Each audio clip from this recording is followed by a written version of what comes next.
Nicole is from the Shoalhaven. She is a potter, a painter, and also works in art education. Nicole has some beautiful pieces of her work in our gallery shop, and she also has a workshop coming up soon at the gallery. How you going?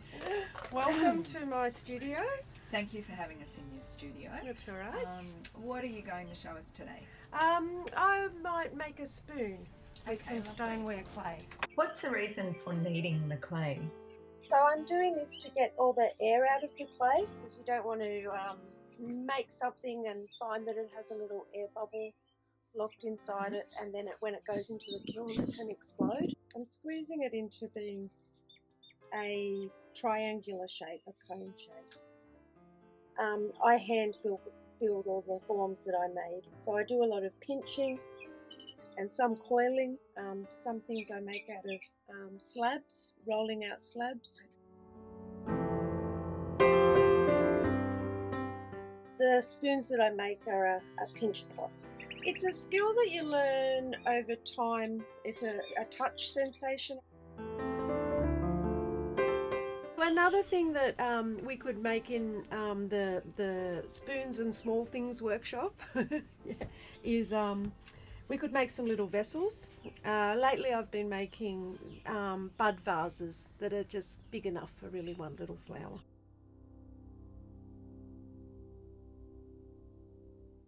These are some of the little bud vases that I've made. This one I've been trying out different colours to see what they look like, and I've let the glaze sort of run down. I was thinking about landscapes and trying to create some different patterns and details.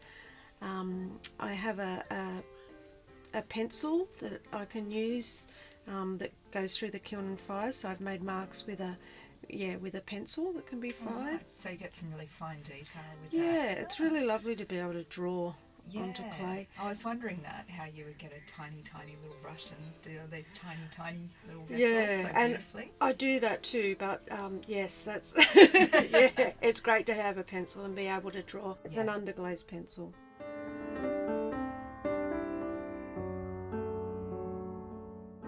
This one's one I did with a paintbrush, painting those fine lines, and lots of little marks, of little details, lots of little marks.